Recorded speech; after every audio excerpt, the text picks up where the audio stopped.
Good evening, everybody. Good evening. Good evening. So we are with Bhavik Kakkad, and this is a 100 retirement coach batch, which is a part of our double sure classroom training. We have stopped with our full-time classroom trainings, and as a workshop, this helps a lot. So when you have completed somewhere 100 hours of video learning and you come here and interact, so that is more fruitful there rather than just listening as a part of listener and the speaker speaking as like a broadcaster. So Bhavik has already completed CFA before and now started a journey of CFP. So I think in this field he is firstly more experienced, and as a CFA he is more qualified than us. So I just have a quick question: how did this thought process of CFP came in, and how even after doing a CFA, now how could you do better CFP? So if you can help us, because that would be helpful for our understanding and the participant who at times think कि CFA कर लिया तो अब CFP का क्या ज़रूरत है? Thanks, Ankit. So let me begin with where this all started. It was way back in 2005 when I came across this name of CFP as a course. So this is right after my graduation. While at that time I did not want to go for MBA or CA, because I had seen in the library everybody studying either of one of these two courses. Some were doing CS or LLB, but that was hardly a 1%. But the rest 99 were in MBA or CA, and I did not want to do that at that point. I was also the only person in my library of 120 plus who was studying CFP, and everyone thought कि ये zoo में कौन सा animal आ गया? कौन सा animal आ गया? Exactly. So I was in a similar situation, and I was trying to find something different that I wanted to do. I came across the term CFP through, at that time, ICOFP was running this, was a pioneer in getting this course in India. So through a career seminar, I came across this, and that time I tried to inquire from a couple of people. The initial feedback was, "Chalta hai, nahi chalta hai, kya hai?" And I was trying to find out more about this because it's a new thing. I heard about it. Till that, nobody had told me about this course. And in that process, situation changed. I had to drop everything and take up a job, etc. But somewhere my passion was about doing this course. And when I joined JP Morgan as an organization, I realized that this thing, what I'm trying to do, is happening globally. In developed economies, people hire financial planners, HNIs they hire them. There is a lot of these things happen because coincidentally I happen to be in JP Morgan's private bank, which is nothing but the advisory business. So I ended up in a place which I was doubting about as a career, is this the right thing? And I started off from there, which was a pure coincidence. So that gave me a very strong conviction that yes, this is the thing to do. But it was still at a very early stage in India, and things took turn, and one of my managers at that point in time suggested to me that B school, etc., which I was still thinking maybe should I do later. All of those questions were there, and he said, why don't you start with CFA? We'll do CFP, and all those conversations were going on at that time, and then start studying CFA. But I had to go. I got an opportunity to go outside of the country, work there in the UK for 12 years within asset management companies. Overall, most of that time was with JP Morgan and then some other companies as well. But somewhere in my heart, I had the passion for personal finance. So even when I studied for CFA, I had a lot of insights I gained into personal finance space, because CFA level 1 and 3 covers a lot of things about goal planning, investment policy statement, which is what we say the IPS that is called. Right. So there's a lot of things covered on that, retirement planning, mortality, but CFA is a very broad subject. As I was saying to someone yesterday, CFA is basically inch deep and a mile wide.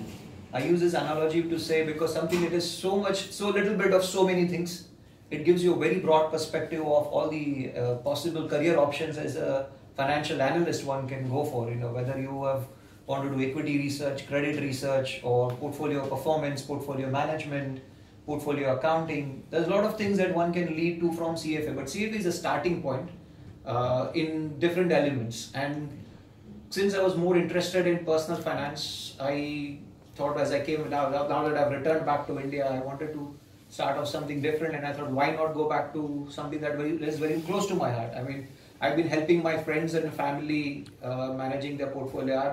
It's all through mutual funds mainly through, but I've been guiding them, I've been helping them through about insurance policies, helping them to choose the right type of products for them. So I thought, well, this is something what I'm always interested in. This has been my core interest, and to wanted to upgrade my skills in personal finance. So I've chosen CFP as it complements to answer your question in a one line. CFA and CFP, they both are complementing to each other in a lot of ways. But if you want to do in personal finance, then CFP is a gold standard. So definitely that will give you a lot of right skills, right mindset to do a financial plan for others. Yeah, thank you, Bhavik. So as what Bhavik mentioned, in CFA, or different kind of portfolio planning, equity research, credit research, accounting, preparing IPS and all those part. Yes. So when you go with the other education providers, they teach you what is the limit only for the CFP.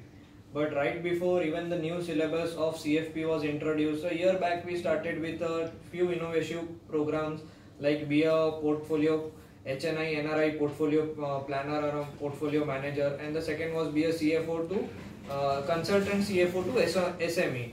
Now this syllabus, a few of the topics were chosen from the CFA level 1 syllabus. So what is also required as an early stage for going beyond your normal goal-based advisory, we have already introduced it as a part of our 3-day curriculum, which also you would be attending after the completion of CFP, and that can be somewhere brushing up of again your CFA 11 world topics. Yes. And now the best thing about is what was our future thought process is now integrated with FPSB board, and now it has become a independent certification also, which is one of the module of CFP, which we call is as an investment specialist. So when you go with an education provider who is more focused on teaching, learning concept, domain expertise, you will get to learn a lot of new things. But if you are exam centric, then you will lose a lot of the important things. And yes, it would be a short term good news, but the long term bad news to you too when you do not have innovation with your journey.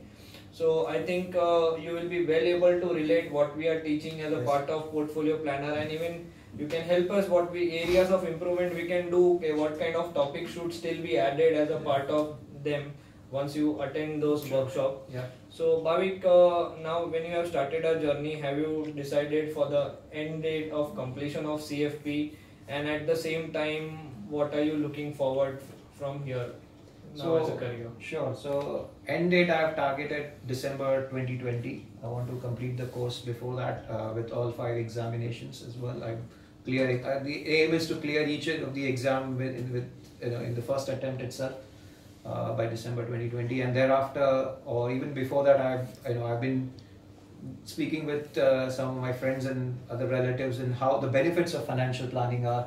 Why should one do them? It has helped me tremendously in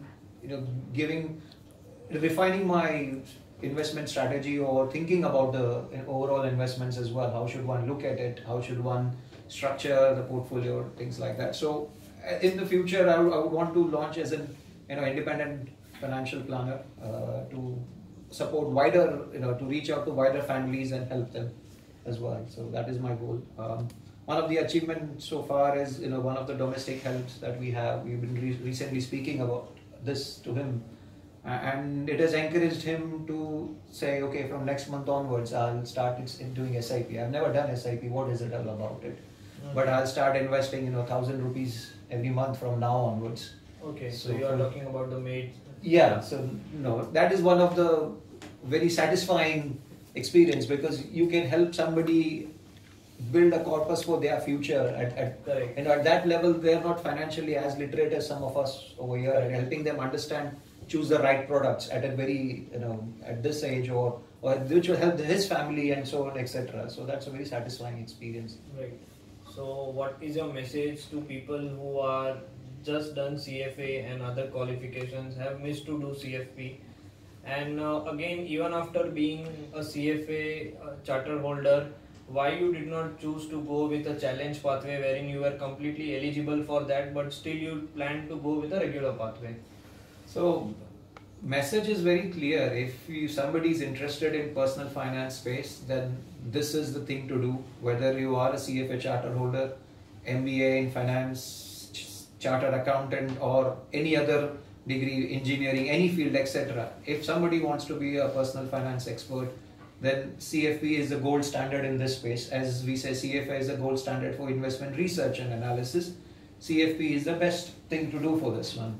In terms of pathway, I was contemplating before we spoke as well earlier which pathway to go through, which one would be a right way to do about this. And I think after having spoken with you, there were some very good pointers. It was very enlightening conversation that if you want to be a domain expert, don't take the shortcut, basically, because I could have easily done the challenge pathway. I would have to give just one exam and it would have been done. Correct. But to get through the right understanding of the different available products, different strategies that one can apply to achieve his goals, achieve the corpus, I think it was very much desired to go through the painful process of going through all 5 exams, because that would help me strengthen my skills, would help me and become a stronger, or raise my standards of understanding. Correct. Which is why I chose the difficult but the longer path. And one last question before we conclude.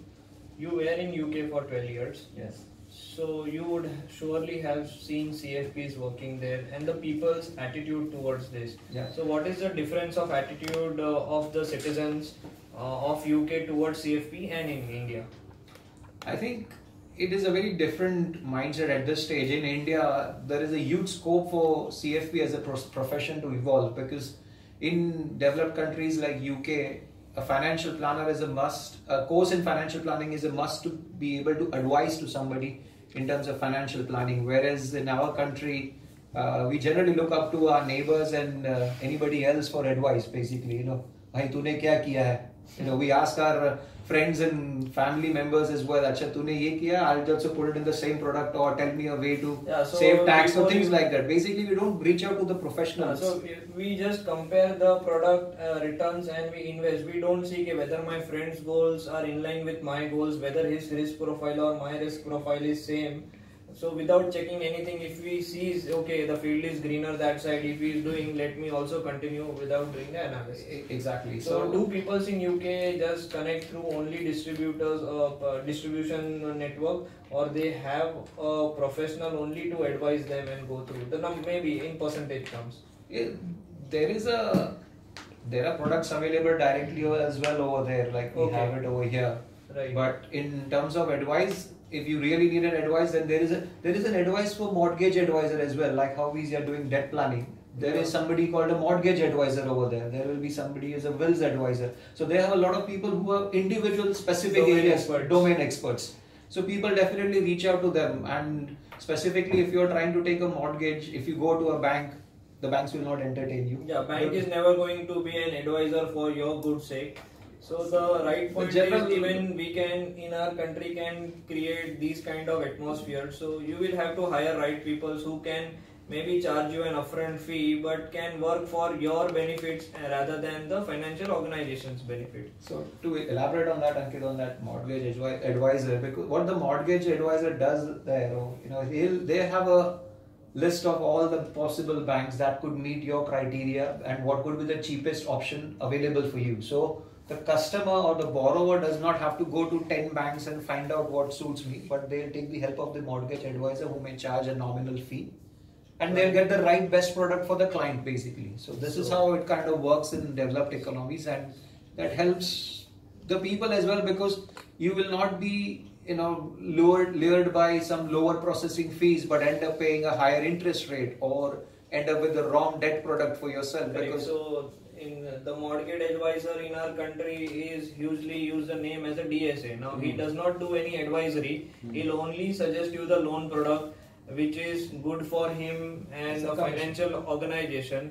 So now instead of buying huge loan from the DSA, it says, yes, we currently do not have a community called as mortgage advisors, but the CFP can equally play an important role and help you in your debt planning. Bhai, thank you very much. Being a CFA Chartered Holder, you are with us. It is our pleasure. Okay, you can say with us, or you can say be a CFP aspirant with us.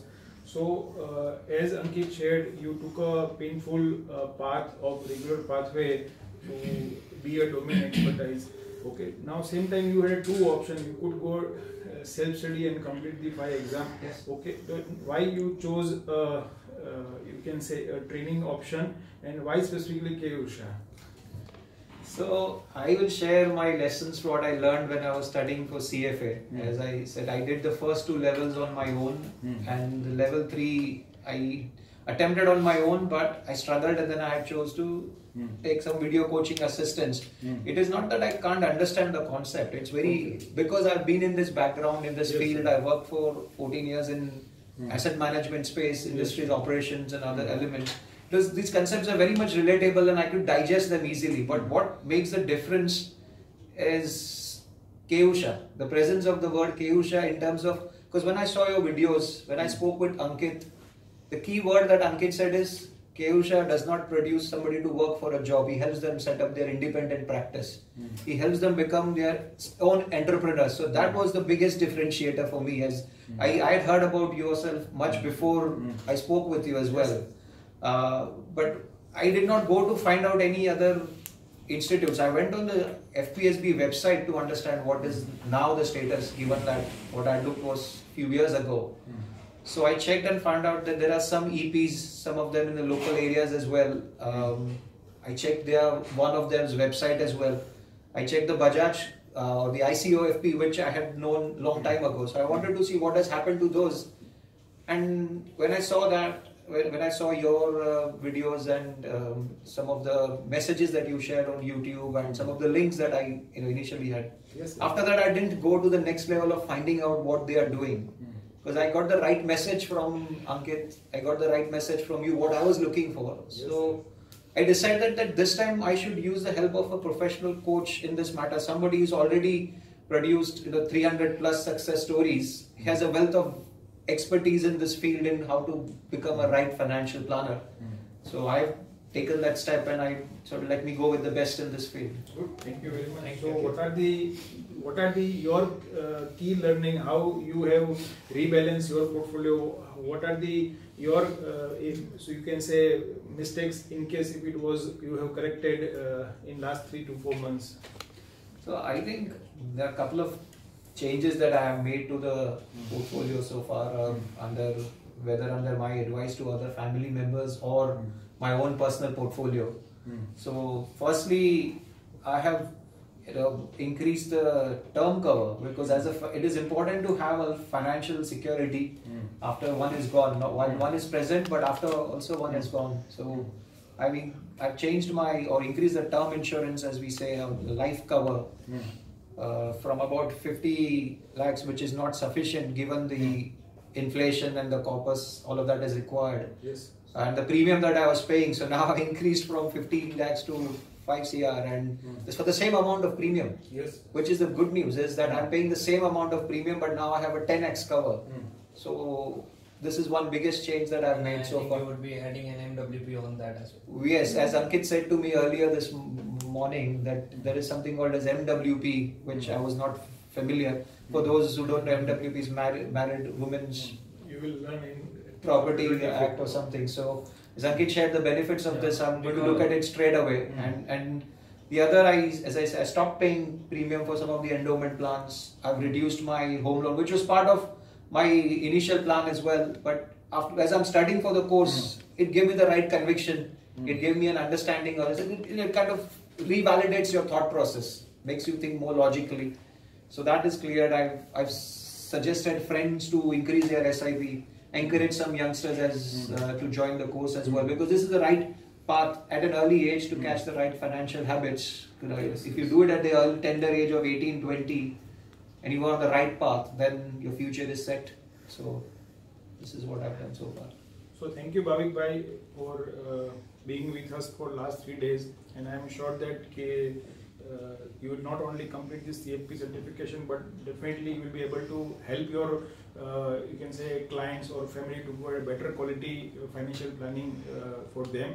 So Bhavik Bhai is equipped right now to prepare the standard comprehensive financial plan for you. So in case you are watching video and if you are in Mumbai, okay, or you have access to Bhavik Bhai, you can basically contact him and prepare comprehensive financial plan. In case Bhavik Bhai will also share your two options as we discussed earlier. Okay, one, you can go with him standalone with his co-mentor Ankit Savla, or the plan will be prepared by the team of professionals. We call it Coach Blue Ocean team. So that is the thought process we have developed. Even anyone looking forward, any CFA charter holder, because you are CFA charter holder, so any CFA charter holder who is planning to do a CFP certification, or after watching he got aspiration, even you can appoint Bhavik Bhai as your co-mentor. Okay, so he will you will go through our structured process only, first video lectures, but your query and practical application support will be provided by Bhavik Bhai, Ankit Savla, and I as a mentor Keyur Shah also. So our objective is to help you, even as a CFA charter holder, even as a CA or MBA finance, even though you're finance expert, when you go through the systematic training, you will be able to identify a lot of your mistakes and prepare your comprehensive financial plan. Or any charter holder, CFA charter holder or CA, MBA finance, is not willing to invest time for training, no problem. You can opt for the investor coaching and prepare a comprehensive financial plan. Fee starts from 30,000 plus. So thank you very much, and Bhavik Bhai, looking forward long-term win-win relationship with you. Thank you very much. Thank you.